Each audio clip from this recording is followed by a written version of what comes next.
Roblox has always been a social platform. They have their platform, as well as their Twitter, their Instagram, and, whatever else Roblox has, But in the olden days of Roblox, right, there was actually a fan that made, or actually a user that made a website dedicated to trying to become the Facebook of Roblox. It sounds very interesting, and that's what this video is going to be about. But before we get into the video, guys, be sure to subscribe down below, and thank you for all the support you guys have shown on the channel recently.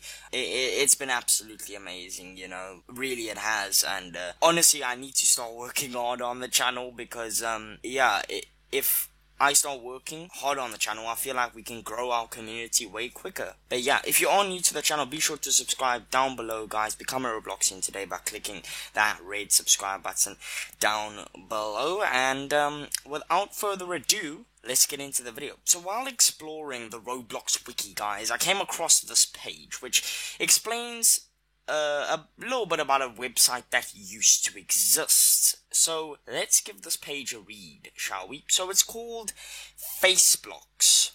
Okay, guys, it's called Faceblocks, and underneath it says a place where all Robloxians can be free, and this was the motto of Faceblocks, okay? This doesn't exist anymore. Faceblocks was a social media website where users could have chats with each other through a service outside of Roblox. It was the unofficial Roblox counterpart to Facebook, having a similar design. The site was not monitored for profanity or bad things. Faceblocks was an ideal platform where previously banned or hobbyist users can stray away from the otherwise strict policies enacted on Roblox, although the website was oriented for users aged 13 years or older. The site was owned and made by Jarez Valdez 4. Now that is very interesting. Remember that name because we're gonna come back to it, guys. So there's a bit of a history on Faceblocks which we're gonna give a read. Founded in December 2012, Faceblocks was created as a successor to Roblox Uplift. I don't know much about Roblox Uplift, so we're not really going to get into it, but just know it was the successor to Roblox Uplift. Hosted under Ning, the site started out having the same design as Roblox Uplift. In April 2013, due to a claim by Roblox, Faceblocks wiped all of its media in an effort to erase anything related to Roblox. Around September 2013, the website switched networks from Ning to Grow.ps. The whole website was reset and was redesigned to bear resemblance with Facebook. At its peak, the website had over 1,800 registered users. And then the closure of it happened in June 2014. So in June 2014, Faceblocks was shut down. The website redirected to the Grow.ps website, stating that the website was abandoned. In September 2014, the website redirected to Jared Valdez's website, where it announced Faceblocks' closure and revealed reasons as to why. The announcement revealed information that users previously did not know about, stating that Jared's account was terminated for not complying with Roblox's demands to close the site, along with the complications that came from switching networks. After its closure, some Robloxians went over to suggestions and ideas to express their thoughts on the closure. The website was updated to say that Faceblocks could possibly make a return. However, Jared's website was eventually shut down as well. And then we have a bit of a legacy here that, Faceblocks has left behind. So let's give it a bit of a read. After Faceblocks was shut down, new sites were created to succeed the former site. However, these sites were short-lived. In 2015, Faceblocks' Facebook page announced a possible comeback. Since then, no further post has been made about it, and nothing has come of it. Imagine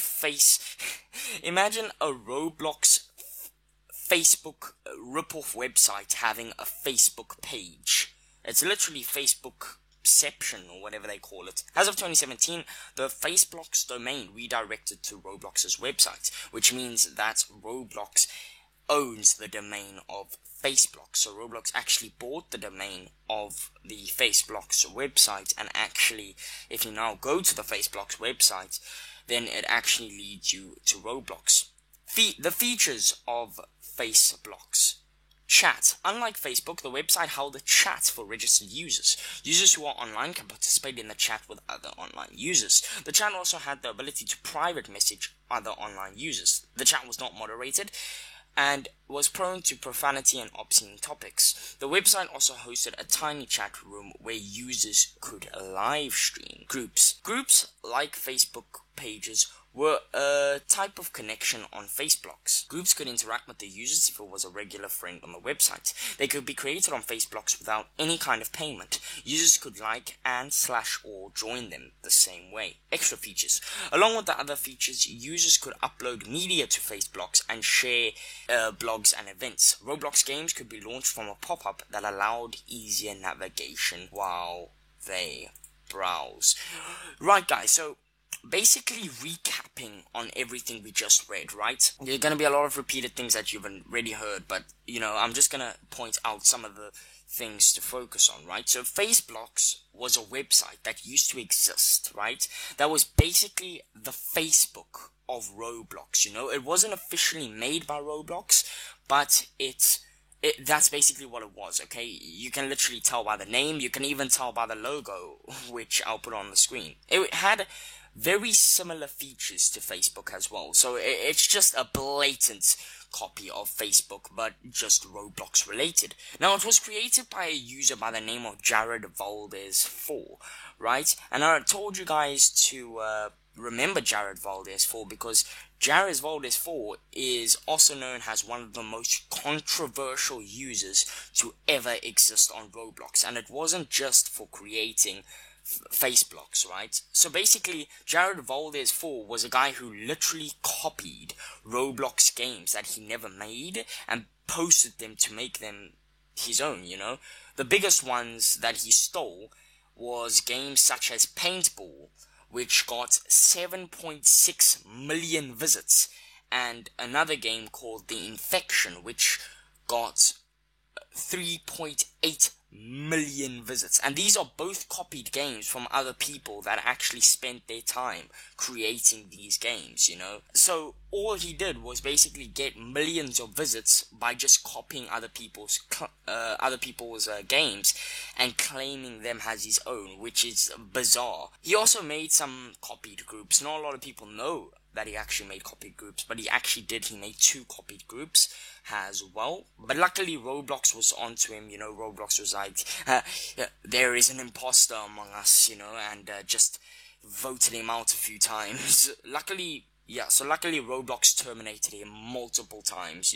multiple times on multiple different occasions. He kept coming back on different accounts, but he would keep doing the same thing, which led Roblox to just terminate him again, So it's a very interesting thing to know that Jared Valdez 4, who isn't liked by Roblox already, created Faceblocks, but as we read in the wiki, Faceblocks was actually mostly used by banned users, and if you weren't a banned user, you were basically someone who played and liked Roblox. So it's interesting that Jared Valdez kind of reached out to the banned people of Roblox and be like, hey, let's talk about the platform that we're banned from, It's a bit weird, but that is what happened. And basically, yeah, we just went over on how it worked, etc., etc. And then we said it was actually going to make a comeback in 2015, but it never really happened,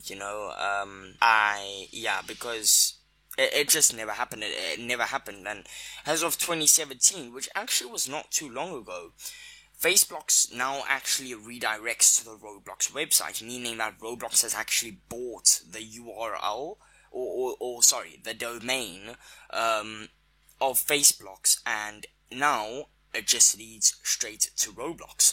So yeah, guys, this is actually just a very interesting story that I never even knew existed on Roblox until making this video, until I scrolled the Roblox wiki, It just shows you that you think you know everything about something when you really don't know anything at all, And Faceblocks was just a very interesting and a very controversial website. It kind of reminds me of the Roblox Black Market video I did not too long ago. You guys should actually really go check that video out, though. The Roblox Black Market is actually an amazing story. It really is.